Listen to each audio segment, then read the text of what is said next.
சாமி இருக்கிற வீடு எப்படி இருக்கும்? நம்ம வீட்ல சாமி இருக்குங்க.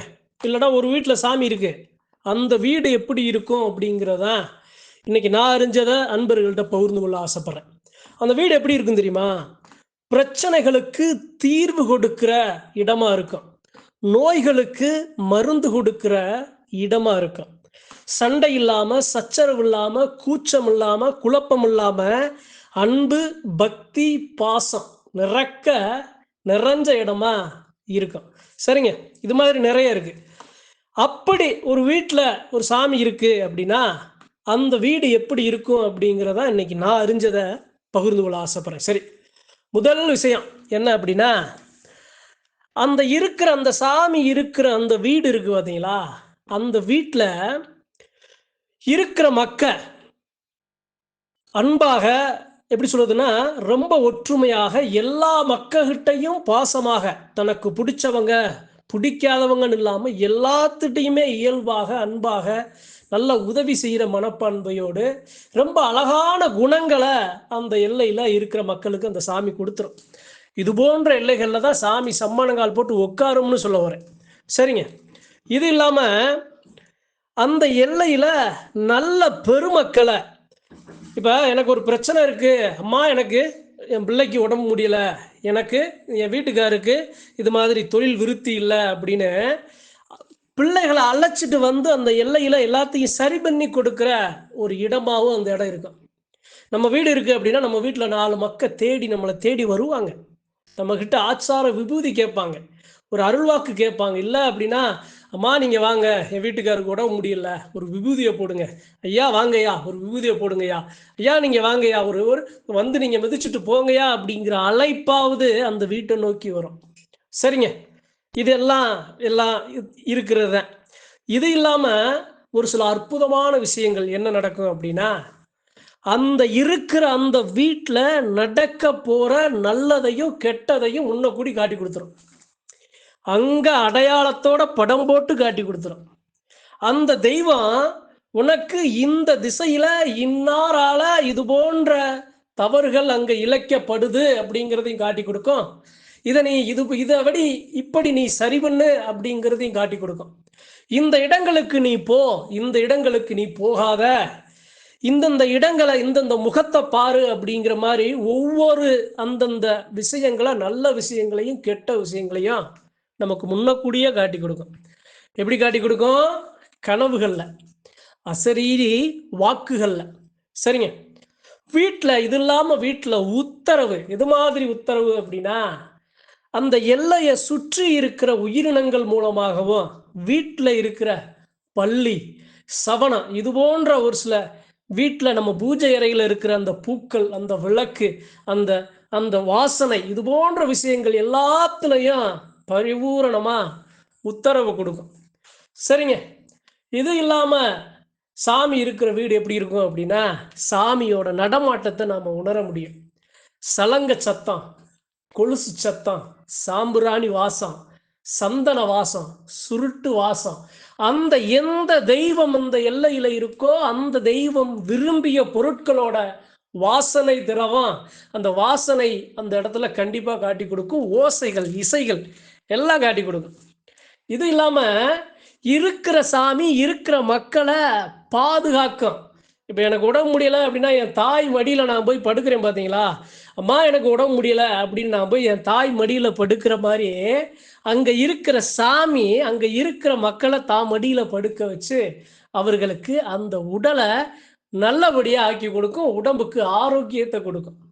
அதே சமயம் அந்த தெய்வம் எனக்கு இது நடந்துச்சு, நான் நல்லா இருக்கேன். ஆனா இது நடந்துச்சு, எனக்கு இது நல்லா இல்ல.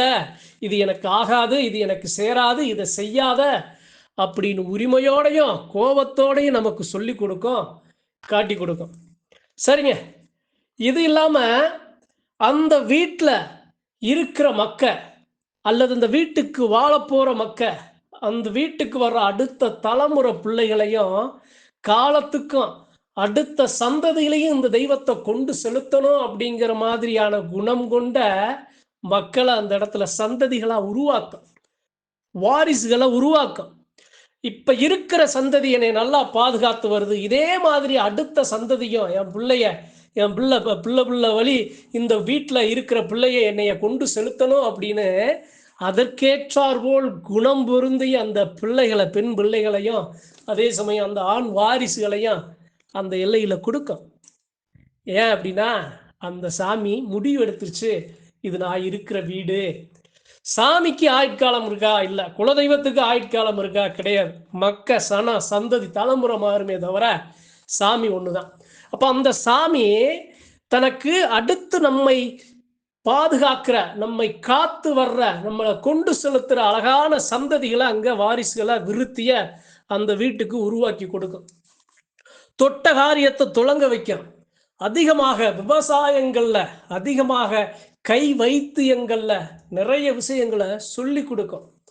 ஆடு மாடு கோழி, அதே சமயம் கை வைத்தியம், வீட்டில் அந்த பெண் பிள்ளைகளுக்கு, மகப்பேறு பிள்ளைகளுக்கு, உடலுக்கு ஒரு சில மூலிகைகளை, இது போன்ற விஷயங்கள் எல்லாத்தையும் அங்க இருக்கிற மக்களுக்கு, சாமியாடி பெருமக்களாக இருந்தாலும் அல்லது அந்த வீட்டில் இருக்கிற மக்களாக இருந்தாலும் அவங்களுக்கு அந்த வித்தைகளை கற்றுக் கொடுக்கும். அதே சமயம் அந்த தெய்வம் அங்க இருக்கிற பிள்ளைகளை வச்சு அந்த தெய்வத்த அளவு மட்டுமே அதை சிந்திக்காம இருக்கிற உடன் தெய்வங்களை பத்தியும் சிந்திச்சு அந்த உடன் தெய்வங்களுக்கு தேவையானையும் ஏற்பாடு செய்யும். ஒரு வீடு இருக்கு, அந்த வீட்டில் ஒரு அம்மா ஒரு சாமி வருது அப்படின்னா அந்த சாமியோட அண்ணன், அந்த சாமியோட தங்கை, அந்த சாமியோட தாய் மகனுக்கு ஏதாவது ஒரு குறைபாடு இருந்தாலும் அந்த இருக்கிற பிள்ளைகளை வச்சு, அவருடைய வாகனம் அந்த சாமியாடிகளை வச்சு அந்த குறைநிறைகளை தீர்த்து கொடுக்கும்.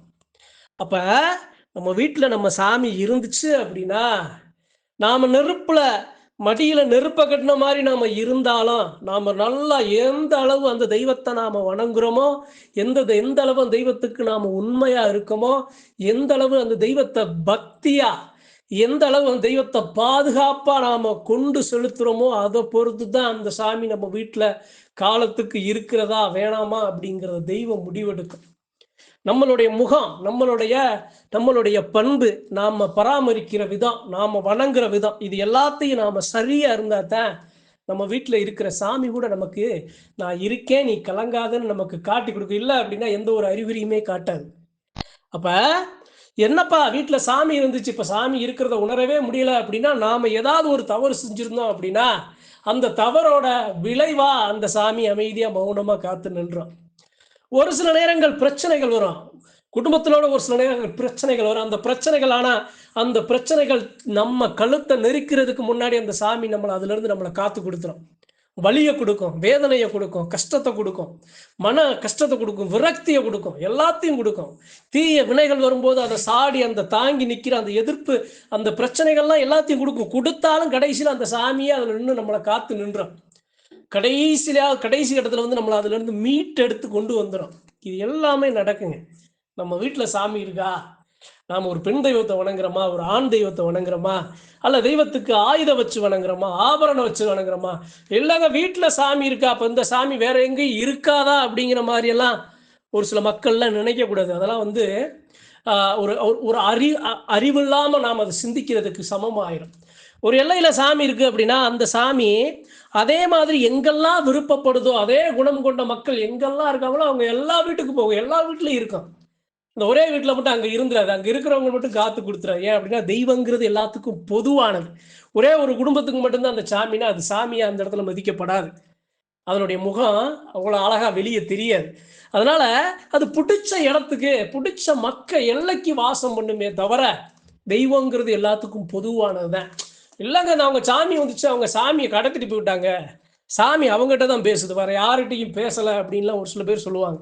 அவங்க ஏற்ப குணநலன்களுக்கு ஏற்ப, பலாபலன்களுக்கு ஏற்ப, அவர்கள் புண்ணிய தான தர்மங்களுக்கு ஏற்ப, நல்ல காரியங்களுக்கு ஏற்பதான் அவங்க வீட்டில் இருக்கிற சாமி உணரச் செய்யும், அவங்க வணங்குற சாமி உணரச் செய்யும்.